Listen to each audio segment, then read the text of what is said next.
নমস্কার বন্ধুরা, আপনারা দেখছেন ভারত রিঅ্যাকশন। আপনাদের সঙ্গে রয়েছি আমি অমিত। দেখুন, বাংলাদেশিরা কোনোভাবেই যে শুধরাবে না এটা আমরা সকলেই জেনে গিয়েছি। আর এখন রিসেন্টলি তারা 4 দিনের মধ্যে কলকাতা দখল করব এসব নিয়েও আলোচনা করছে। তাদের যে সমস্ত রিটায়ার্ড যে আর্মি সোলজার যারা রয়েছে, যারা সেনারা রয়েছে, যারা রিটায়ার করে গিয়েছে বৃদ্ধ বয়সে, এই মুহূর্তে এক পা জলে এক পা ডাঙায়, তাদের মুখ থেকে এই ধরনের বাণী শুনতে পাচ্ছি আমরা।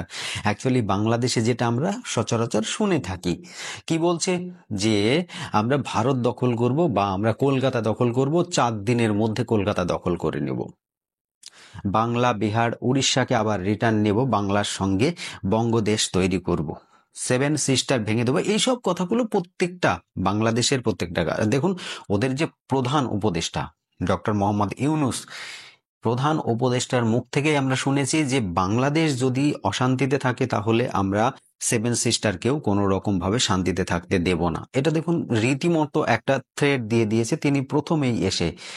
মানে তিনি উপদেষ্টা পদে বসার পরেই তিনি কিন্তু এই ধরনের কথা শুনিয়ে দিয়েছেন। তাই আমরা তার কাছ থেকে বা তার দেশের যে সমস্ত সাধারণ জনগণ রয়েছে তাদের মুখ থেকেও, বা তার দেশের যে মৌলবাদীরা রয়েছে, জেহাদিরা রয়েছে, তাদের মুখ থেকে আমরা এর চাইতে বেশি কিছু আশা করতে পারি কি? মোটেই পারি না। যদি আশা করি সেটা হবে আমাদের ভুল বা আমাদের ভ্রান্তি। আমাদের মনের মধ্যে একটা কোথাও না কোথাও হয়তো ভালো কিছু লুকিয়ে আছে, যেটা নিয়ে আমরা এই আলোচনাগুলো করি। দেখুন, আজকে এইরকমই একটা ভিডিও 71 টিভি থেকে, আপনারা সকলেই জানেন যে আমি বেসিক্যালি সেই ধরনের ভিডিওগুলো নিয়েই আলোচনা করি, যে ভিডিওগুলো আমার মনে বলে এগুলো অ্যাকচুয়ালি উল্টোপাল্টা কথা বলছে বা এরা ঠিকঠাক বলছে না, সেটা নিয়ে আলোচনা করি। 71 টিভিতে একটা আলোচনা বা একটা থাম্বনেল আমি দেখলাম। থাম্বনেলটা কি রয়েছে যে ভারতকে ভিক্ষার থালা নিয়ে ঘুরতে হবে। মানে বুঝতে পেরেছেন, ভারতকে ভিক্ষার থালা নিয়ে ঘুরতে হবে, যে এখন বর্তমানে এশিয়ার 3য় বৃহত্তম ইকোনমি হয়েছে, আর সমগ্র বিশ্বে যে 4র্থ বৃহত্তম ইকোনমি, সেই দিকে এগিয়ে যাচ্ছে। সেই রকম একটা দেশকে যারা বলছে কিনা ভিক্ষার থালা নিয়ে ঘুরতে হবে, কার জন্য? বাংলাদেশের জন্য। তার রিজনটা কি? রিজনটা হচ্ছে, ভিডিওর টাইটেলটা আমি একবার আপনাদেরকে দেখিয়ে দিই। ভিডিওর টাইটেলটি হচ্ছে যে ভারতে বাংলাদেশিদের ভিসা না দেওয়ায় ক্ষতি কার? ভারতে যে বাংলাদেশিদের ভিসা আমরা দিচ্ছি না, বাংলাদেশিরা ভারতে আসছে না, তাতে ক্ষতিটা আলটিমেটলি কাদের হচ্ছে সেটা ওরা ভিডিও টাইটেল দিয়েছে। সেটা নিয়ে আলোচনা করবে কার সঙ্গে? তথাকথিত বিএনপির একজন নেতা, তার নাম অপর্ণা রায় দাস। আর এই অপর্ণা রায় দাসকে, বিএনপির একজন নেতা যে নাকি নিজে হিন্দু এবং তার কপালে বেশ লাল টিপ রয়েছে এবং সিঁথিতে রয়েছে সিঁদুর, মানে সিঁথিতে সিঁদুর এবং লাল টিপ দিয়ে সে বোঝাতে চাইছে যে আমি হিন্দু ধর্মের বেশ বড় একজন ভণ্ড। আচ্ছা, আপনাদের মতো লোককে আমরা ভণ্ড বলে থাকি। যাই হোক, কি আলোচনা করছে তারা, সেই সব আলোচনার কথার উপরেই বেস করে আমি এই ভিডিওটি বানিয়েছি। দেখুন, কিছু অনেক কথা বলেছে যেগুলো খারাপ লেগেছে আমার, আর তার উপরেই পয়েন্ট করে আমি এই আলোচনাগুলো করব। ভারত যদি ভিক্ষার থালা হাতে নিয়ে ঘুরে বেড়ায় তাহলে বাংলাদেশের কি পরিণতি হবে? কারণ বাংলাদেশ তো ডিপেন্ড করে এই ভারতের উপর। বাংলাদেশের 90%, 70 to 80, 90% মাল যেগুলো দৈনন্দিন জীবনে ব্যবহৃত, সেগুলো কিন্তু যায় ভারত থেকেই। তার মানে ভারত যদি ভিক্ষার থালা নিয়ে ঘোরে, তাহলে তার আগেই কিন্তু ওদেরকে ভিক্ষার থালা নিয়ে সারা বিশ্ব ঘুরে আসতে হবে এক পাক। যাই হোক, আগে আপনাদেরকে প্রতিবেদনটি দেখাই। 71 টিভির এই প্রতিবেদন আপনাদেরকে, খুব সীমিত একটা প্রতিবেদন, আপনারা দেখুন। দেখার পরে যদি আপনাদের মনে বলে আমার মতোই কিছু আলোচনা করার, অবশ্যই কমেন্ট বক্সে সেটা জানিয়ে যাবেন। আর এই কথাটা, এই যে থাম্বনেলটা যেটা দিয়েছে যে ভারতকে ভিক্ষার থালা নিয়ে ঘুরতে হবে, এটা অ্যাকচুয়ালি এই ধরনের থাম্বনেল দিয়ে ওরা কি মানসিকতার প্রকাশ দিয়েছে সেটা আমরা সকলেই বুঝতে পেরেছি। অবশ্যই সেটা কমেন্ট বক্সে জানাবেন। তো চলুন আগে ভিডিওটা দেখে আসি আমরা। 71 মুখোমুখি এই অনুষ্ঠানে আমাদের সাথে আছেন বিএনপির কেন্দ্রীয় নেত্রী অপর্ণা রায় দাস এবং অন্তর্বর্তী সরকারের প্রধান উপদেষ্টা ডক্টর মোহাম্মদ ইউনূসের প্রেস সচিব শফিকুল আলম। আমরা আলোচনা ছিলাম বিরতির আগে যে জায়গায়, এই যে ভারতের নেতিবাচক খবর, ভারতের ভিসা, মানে বাংলাদেশিদের ভিসা ভারতে যাওয়ার ক্ষেত্রে বিধিনিষেধের কমিয়ে দেয়, একেবারে কম, মানে এখন প্রায় নাই বললেই চলে। এতে বাংলাদেশের ক্ষতি হচ্ছে না ভারতের ক্ষতি হচ্ছে? কিন্তু আপনাদের তো ওখানে আত্মীয় স্বজন আছে, যাওয়া আসা ছিল নিয়মিত, এখন কি হয়?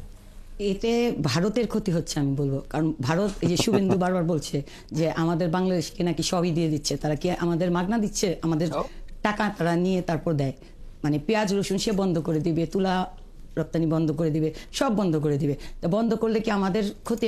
যেহেতু এখন চারিপাশে আমাদের আরো দেশ আছে, সেই সব দেশ থেকে আমরা আনবো, কিন্তু তারা কি করবে? তাদের ভিক্ষা থালা নিয়ে ঘুরতে হবে। আপনি দেখেন এখন ভারতের প্রায় হসপিটালগুলো তালা ঝুলছে, হোটেলগুলো তালা ঝুলছে। তাই এই যে এই মাসটা আসলে আমরা তো সামনে জানি না, রমজান আমরা মাস, কলকাতায় থাকার এই পরেও মাসে আমরা জানি না।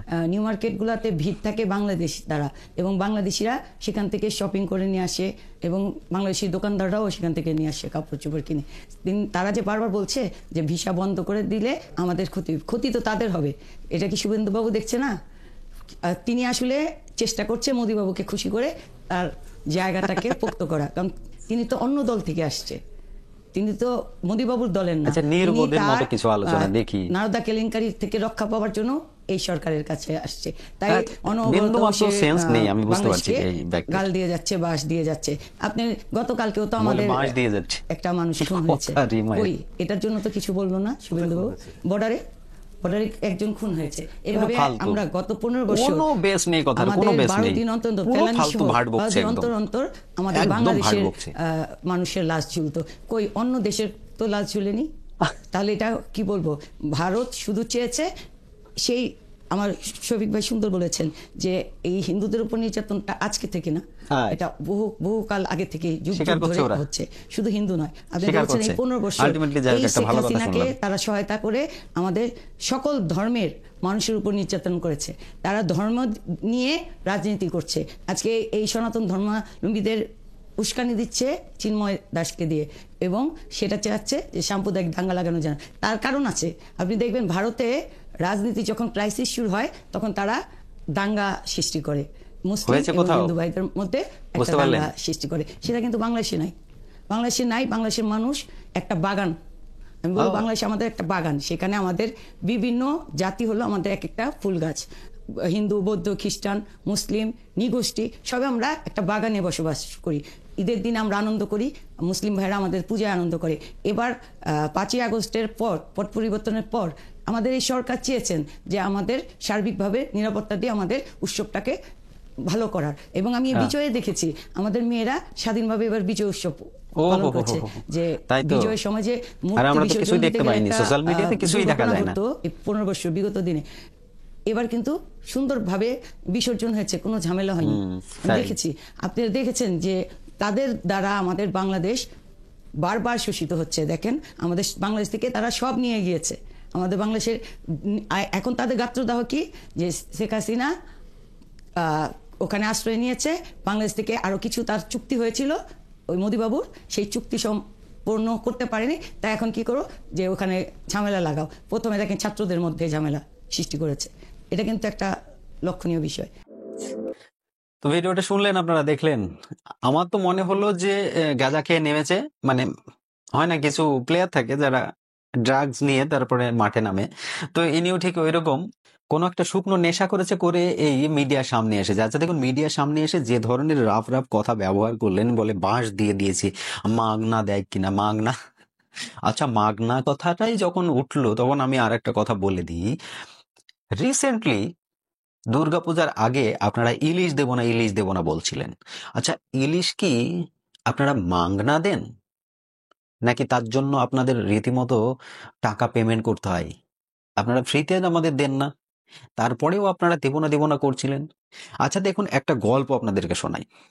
ভারত বাংলাদেশের যে সম্পর্ক, ঠিক অলমোস্ট সিমিলার সম্পর্ক না হলেও কিছু কিছু একটা মিল থাকে তার, যদিও এতটা সিমিলার না, তবুও কিছু কিছু মিল আছে। সেটা হচ্ছে ভারত এবং চীনের মধ্যে, কারণ চীন বেশ বড় একটা এক্সপোর্টার, মানে ভারতের ভারতের এক্সপোর্টারদের মধ্যে যারা ভারতকে মাল সাপ্লাই করে তাদের মধ্যে চীন একটা বড় একটা জায়গা নিয়ে বসে রয়েছে।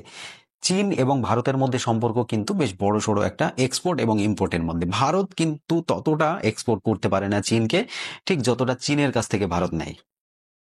এই ক্ষেত্রে চীনের কাছ থেকে যদি প্রোডাক্ট নেওয়া আমরা একেবারেই বন্ধ করে দিই, তাতে কি আমাদের কোনো ক্ষতি নেই? অবশ্যই ক্ষতি আছে। আমরা যে প্রোডাক্টটা চীনের কাছ থেকে যে রেটে পাচ্ছি, যে প্রোডাক্টটা আমরা যতটা সুবিধায় চীনের কাছ থেকে পাচ্ছি, সেই প্রোডাক্টটা আমরা কি অন্য কোনো দেশের কাছ থেকে পাবো? পাবো না। এক্স্যাক্টলি সেম সিচুয়েশন রয়েছে বাংলাদেশের সঙ্গে। ভারত যদি চীনকে তাদের মার্কেট ব্যবহার করতে না দেয়, যেমন চীনের ক্ষতি তেমনটা ভারতেরও ক্ষতি। কারণ এত বড় বড় একটা হিউজ হিউজ টাইপের কোম্পানি রয়েছে, তারা কিন্তু আলটিমেটলি ভারতে ইনভেস্ট করবে না, তারা অন্য জায়গায় ইনভেস্ট করবে। সেই জায়গায় ভারতের ইকোনমিতেও কোথাও না কোথাও একটা ধাক্কা লাগবে। প্লাস যে প্রোডাক্টগুলো আমরা অন্য জায়গা থেকে ক্রয় করব, পারচেস করব, সেগুলোর রেট, যে কস্ট, সেগুলো কিন্তু অনেকটাই বেশি হবে। এক্স্যাক্টলি এই বাংলাদেশের এই ধরনের সিচুয়েশন আছে। দেখুন, ভিসা দিচ্ছি না আমরা প্রোডাক্ট সাপ্লাই যদি না দিই, আমরা যদি সমস্ত দিক থেকে বাংলাদেশকে ব্যান করি, তাহলে আলটিমেটলি ঘুরে কোন জায়গায় দাঁড়াবে? ঘুরে দাঁড়াবে পাকিস্তান যে অবস্থায় দাঁড়িয়েছে ঠিক সেই রকম। এখন রিসেন্টলি পাকিস্তানের যে ফরমার প্রাইম মিনিস্টার যিনি ছিলেন, নওয়াজ শরীফ, সে কিন্তু একটা এসিও সামিট যখন এস জয়শঙ্কর পাকিস্তানে গিয়েছিলেন, সেই সময় তিনি একটা কথা বলেছিলেন যে আমরা ৭৫ বছর ধরে যে ভুলটা করে এসেছি, আগামী দিনে সেই ভুলটা আর করতে চাই না। আমরা চাই ভারত আমাদের সঙ্গে বন্ধুত্বপূর্ণ একটা সম্পর্ক রাখুক এবং আমাদের সঙ্গে ট্রেড শুরু করুক। এই যে ট্রেড শুরু করুক, এই কথাটা কেন বলা হচ্ছে? কারণ পাকিস্তান বুঝতে পেরেছে, আজকে দেখুন ভারতের সঙ্গে টেক্কা নেওয়ার পর থেকে পাকিস্তানের ইকোনমির রীতিমতো কন্টিনিউয়াসলি নিচের দিকে যাচ্ছে, কোনো সময় আপনারা ওপরে দেখতে পাবেন না। এক্স্যাক্টলি সেম সিচুয়েশন বাংলাদেশেরও হবে। আজকে 2024-এ এই যে ঝামেলা শুরু হলো, এই ঝামেলার পর থেকে বাংলাদেশের ইকোনমির গ্রোথ এইভাবে যাবে নিচের দিকে। আগে যেমন ওপরে যেত, এখন যাবে নিচের দিকে। তো এইরকম সিচুয়েশন শুধুমাত্র ভারতের সঙ্গে টেক্কা নেওয়ার জন্যই হচ্ছে। এক পাকিস্তান হয়েছে, এখন তার বেটা আর কি, মানে পাতানো বাবা এবং পাতানো ছেলে, সে এখন এইরকম ব্যবহার শুরু করেছে, তাতে এদের দুজনেরই ক্ষতি। এখন উনি যে কথাটা বললেন যে মাগনা দেয় কিনা, দেখুন মাগনা কেউ কাউকে দেয় না, কিন্তু যে পরিমাণ প্রোডাক্ট আপনারা আমাদের কাছ থেকে পারচেস করেন, তাতে সমস্ত অ্যামাউন্ট যে আপনারা নগদে ব্যবহার করেন তেমন তো নয়, আপনারা ক্রেডিটে করেন, তার একটা টার্মস কন্ডিশন রয়েছে, সেই হিসাব করেন। এখন ধরুন সাপ্লাই করা বন্ধ করে দিলাম, ইনস্ট্যান্টলি আমরা যদি বলি যে আমাদের যে বকেয়াটা রয়েছে সেই বকেয়াটা আগে আমাদেরকে দিন, তখন আপনাদের বাংলাদেশ কি করবে? তাই মাগনা দেওয়া কি না দেওয়া সেটা বড় কথা নয়, কথাটা হচ্ছে যে আমরা প্রোডাক্ট কতটা দিচ্ছি আপনাদের। আপনারা 80% to 90% আমাদের উপর ডিপেন্ড করে চলেন। আজকে পেঁয়াজ দিয়েছে পাকিস্তান, আর কদিন পরে পাকিস্তানেই পেঁয়াজের নিয়ে হাঙ্গামা শুরু হয়ে যাবে। পাকিস্তানের আটা, দেখুন কি কি জিনিস নিয়ে ক্রাইসিস পাকিস্তানে। আমরা রিসেন্টলি দেখেছি 1 কিলো আটা নিয়ে পাকিস্তানের কত বড় একটা হাঙ্গামা, মানুষ খেতে পায় না, বিভিন্ন রকমের এনজিও থেকে গিয়ে সেখানে মানুষদেরকে খাবার দাবার দিয়ে আসা হয়। এগুলো পাকিস্তানের নতুন কিছু নাই, আর আপনারা সেই পাকিস্তানের দাপট দেখাচ্ছেন আমাদেরকে। আরো কথা কি বলছে, যে ভারতকে বাটি হাতে ঘুরতে হবে। আচ্ছা দেখুন, ভারত বাটি হাতে ঘুরবে কিনা এটা আমি বলতে পারছি না, তবে আলটিমেটলি আপনাদেরকে বাটি হাতে ধরিয়ে দিয়েছে, এখন আপনাদের ঘোরার অপেক্ষা রয়েছে, সেটুকু কিন্তু আমি বলতে পারছি। তার আমি ছোটখাটো একটা নমুনা আপনাদের দেখিয়ে দিই। রিসেন্টলি ডক্টর মোহাম্মদ ইউনুস তিনি কি বললেন, আপনার যে প্রধান উপদেষ্টা, মানে আপনাদের যে পালের গোধা আর কি যাকে বলা যায়, আপনার ভাষাতেই আমি যদি যাই তাহলে পালের গোধা, সেই পালের গোধা এখন কি বলেছে, যে আমরা ভিক্ষা করব। মানে এইভাবে বলেনি, যদিও একটু ঘুরিয়ে বলেছে। কেমন বলেছে, যে চীন তো যেসব মালগুলো ব্যবহার করে না, আমরা কেন ভারতের উপর ডিপেন্ড করব? যে মালগুলো চীন ব্যবহার করে না, আমরা সেগুলো বলতে পারি যে ওগুলো আমাদের দিয়ে দাও। একটা দেশের প্রধান, বর্তমানে প্রধানমন্ত্রী বলা যেতে পারে, তবুও প্রধান আমি বলছি, একটা দেশের প্রধান সেই ব্যক্তি কিনা এই ধরনের কথা বলে যে চীন যেটা ব্যবহার করেনি সেটা আপনি আমাদেরকে দিয়ে দেন, আমরা সেটা রিকোয়েস্ট করতে পারি। ভাই, তার ব্যবহার করা জিনিস, মানে ওই এক কথাই হচ্ছে যে ব্যবহার করা কন্ডম যেটা ডাইরেক্টলি ব্যবহার করা, হ্যাঁ, একটু ধুয়ে মুছে পরিষ্কার করে আবার আরেকজন ব্যবহার করছে, এরকম একটা ব্যাপার। দেখুন, এই জিনিসগুলো একমাত্র আপনাদের দ্বারাই সম্ভব। আপনারা ভারতের প্রোডাক্ট ব্যবহার করবেন না, কারণ ভারত আপনাদের শত্রু, অথচ চীনের ব্যবহার করা প্রোডাক্ট সেগুলো আপনারা ব্যবহার করবেন, তো করতেই পারেন, পুরোটা আপনাদের উপর ডিপেন্ড করে। আপনাদের ভিক্ষা চাওয়াটা অভ্যাস চিরদিনই, আপনারা প্রথম থেকেই ভিক্ষা চেয়ে আসছেন, 1971 থেকে ভিক্ষা চেয়ে আসছেন, তখন ভারত আপনাদেরকে ভিক্ষা দিয়েছে। বাংলাদেশ এই ভূখণ্ড যেটা আপনারা পেয়েছেন সেটা ভারত ভিক্ষা দিয়েছে আপনাদেরকে। আজকে আপনারা আরো অন্যান্য দেশের কাছ থেকে ভিক্ষা চেয়ে আসবেন। তো অবশ্যই আপনাদের ওটা স্বভাবে রয়েছে, রক্তে রয়েছে, ডিএনএ তে রয়েছে, সেটা আমরা পরিবর্তন করতে পারবো না। এই মহিলা আরো একটা কথা বলল যে নিউ মার্কেট। দেখুন, নিউ মার্কেট একটা জাস্ট শব্দ, ওটা ভারতের ইকোনমিতে আহামরি কোনো একটা ইফেক্ট করে না। নিউ মার্কেট হচ্ছে আমাদের কলকাতার ছোট্ট একটা মার্কেট, যে মার্কেটটাতে বাংলাদেশিরা এসে কিছু কেনাকাটা করে। আচ্ছা, যদি কেনাকাটা নাই করে ওই মার্কেট থেকে, আপনি রিসেন্টলি কিছু ভিডিও দেখবেন বেনাপোল বা পেট্রোপোলের, আমি ভিডিও দেখাতে পারি আপনাদেরকে, যদি স্ক্রিনশট থাকে আমি অবশ্যই আপনাদেরকে একটা ছবি পোস্ট করে দেবো, এখানে দিয়ে দেবো, আপনারা দেখবেন যে বেনাপোলে মানুষ কিভাবে মার্কেটিং করে নিয়ে যাচ্ছে। দেখুন, বাংলাদেশ থেকে যারা ইন্ডিয়াতে আসে তারাও চেষ্টা করে যে এত কম দামে আমরা কি করে, আপনার বাপ মানে পাকিস্তান, আপনার পাতানো বাবা যে পাকিস্তান, সেই পাকিস্তান চমকিয়ে যায়, কি বলে যে ভারতে এই প্রোডাক্টের রেট এত কম, আমাদের দেশে এই প্রোডাক্টের রেট এত টাকা। তারা কম্পেয়ার করে, কিভাবে কম্পেয়ার করে, অনলাইন, মানে তারা প্রোডাক্ট চেক করে যে তোমাদের দেশে এই প্রোডাক্টের দাম কত, সেটা আমরা হয়তো কোন রকম ভাবে যদি তারা খোঁজ পেয়ে যায় তাহলে বলবে, ভারতের ভিডিও দেখে তারা বলে যে ভারতে এই প্রোডাক্টের, যেমন আলুর দাম, সাপোজ ধরুন আলু বা চিকেন মাটন, আলুর দাম এইরকম, বাংলাদেশে বা পাকিস্তানে আলুর দাম এইরকম, তারা দেখে চমকিয়ে যায়। আপনাদেরও চমকাতে হবে। দেখুন, আমি রিসেন্টলি যে ছবিটার কথা বলছি সেটাই দেখলাম যে এক একজনের মোটামুটি 8টা 10টা করে ব্যাডিং, সেই ব্যাডিং কি করেছে, তারা কেনাকাটা করে নিয়ে যাচ্ছে। শুধুমাত্র কেনাকাটা নিজেদের জন্য করছে, সে যাবে গিয়ে ওখানে আরো 5-7 জনের ঠেকা নিয়ে এসেছে যে ওখানে থেকে পাওয়া যাবে কম রেটে, নিয়ে আসবো আমি। হুম? আপনাদেরকে না দিলেও আপনারা আসবেন। কোথায় গর্ত দিয়ে আসবেন, আপনাদের অভ্যাস আছে গর্ত দিয়ে আসা। আর সেই গর্তের সামনে যখন বিএসএফ পড়ে যাবে তখন গুলি করবে, আর তখন বলবে কি যে আমাদের সাধারণ নিরীহ যে সমস্ত ইঁদুর রয়েছে তাদেরকে মেরে দিয়েছে বিএসএফরা।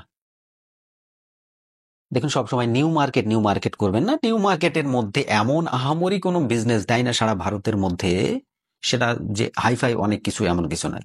আপনারা নিউ মার্কেটটাইকে যদি যদি ভারত ভেবে থাকেন তাহলে আপনারা ভুল করছেন, অনেক বড় ভুল করছেন। আপনি আরো একটা কথা বললেন যে শুভেন্দু অধিকারী এখন চাইছেন নরেন্দ্র মোদীর নজরে আসতে। দেখুন, নরেন্দ্র মোদীর নজরে তিনি অনেক আগেই চলে এসেছেন, কারণ তিনি বিরোধী দলনেতা। মানে বুঝতে পেরেছেন, মমতা ব্যানার্জির বিরোধী যে দল, সেই বিরোধী দলের তিনি হচ্ছেন প্রধান নেতা। তাই তার কথা মতোই সবকিছু হবে। তাই তিনি নজরে আসার জন্য কিছু করছেন না, তিনি যেটা করছেন সেটা সাধারণ মানুষের একটা সিম্প্যাথি কোথাও না কোথাও কাজ করছে, যে কারণেই করছে। এটাও একটা রাজনীতি বলা যেতে পারে। আজকে মুখ্যমন্ত্রী মমতা ব্যানার্জিও কিন্তু আপনাদের বিপক্ষে কথা বলছে, যে কোনোদিন এখনো পর্যন্ত বিপক্ষে কথা বলেনি, আজকে হঠাৎ করে বিপক্ষে কথা বলছে। কারণ কি বুঝতে পেরেছেন? সিম্প্যাথি, ওই ব্যাপারটাই হচ্ছে ওইখানে। সিম্প্যাথি নেবে, ভোট ব্যাংকে কাজ করবে, এগুলো আলাদা ব্যাপার।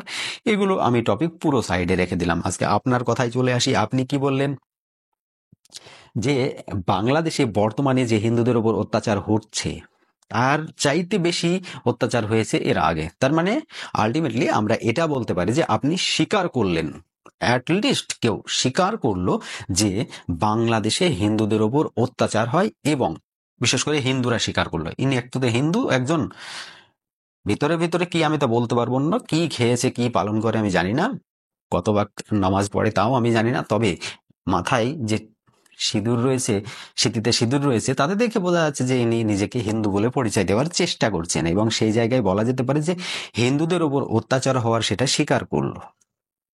দেখুন, আমরা সবাই জানি, স্বীকার আপনারাই করেন না, যে বিগত কয়েক বছর, মানে বিগত 50 বছর বা 53 বছর ধরে যদি আমরা ডেটা চেক করি, যেখানে 27 থেকে 28% হিন্দু ছিল, সেই হিন্দুর সংখ্যা দাঁড়িয়েছে এখন মাত্র 7 to 8%।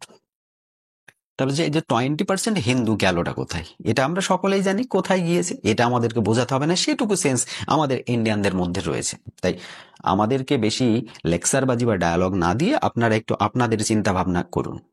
আপনি আরো বললেন যে বাংলাদেশ হচ্ছে একটা বাগান, আর সেই বাগানের আমরা সবাই হচ্ছে এক একটা ফুল, এক একটা ফুল, মানে হিন্দু বৌদ্ধ জৈন খ্রিস্টান সবাই ফুল। আচ্ছা, আপনি এটা কি জানেন যে ভারত পৃথিবীর মধ্যে সবচাইতে ভ্যারাইটিস একটা দেশ, যেখানে বিভিন্ন রকমের সম্প্রদায় বসবাস করে, মানে এত ভ্যারাইটিস রয়েছে। আর 10 কিলোমিটার গেলেই আপনার একটা পরিবর্তন আপনি দেখতে পাবেন সারা ভারতে।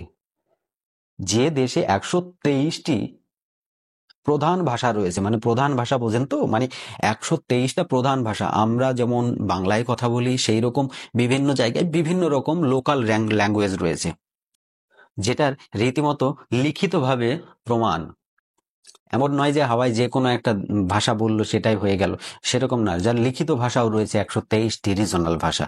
আর এই 123টি রিজনাল ভাষার মধ্যে যে কত রকম ডিফারেন্স, কত রকমের ভ্যারাইটিস রয়েছে সেটা আপনারা চিন্তাও করতে পারবেন না। তাই আপনি যে বাগানের কথা বলছেন সেই বাগানের স্রষ্টাই হচ্ছে এই ভারত, মানে সেই বাগানটাকে তৈরি করেছে এই ভারত, ঠিক আছে? আপনারা ওই যে নবাবের বাংলাদেশ বলেন না, তার আগেকার ইতিহাস হয়তো আপনাদের বাংলাদেশে নেই।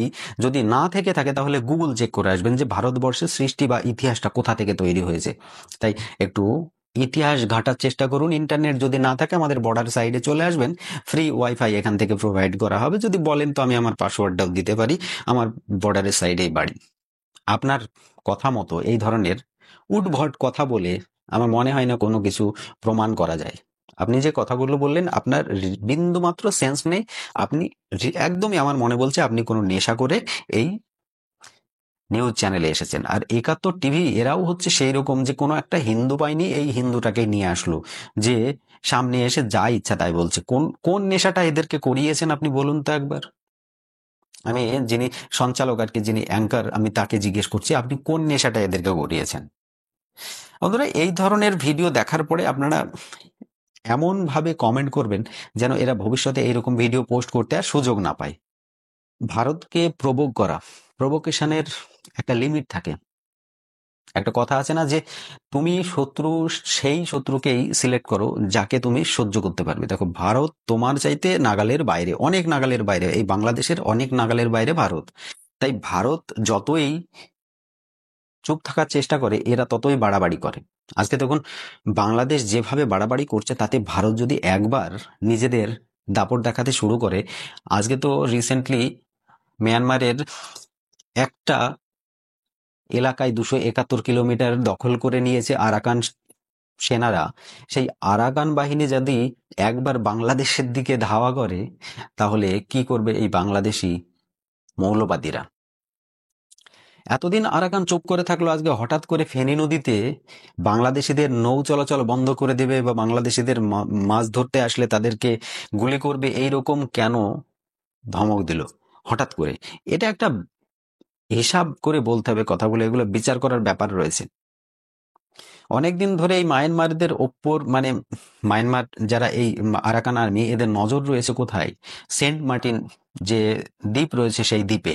সেন্ট মার্টিনে অলরেডি এই মায়ানমার এবং বাংলাদেশিদের মধ্যে একটা ঝামেলা সৃষ্টি হয়ে আছে, আর সেই ঝামেলার সূত্রপাত ঘটলো বলে আবার শুরু হবে নতুন করে একটা ঝামেলা।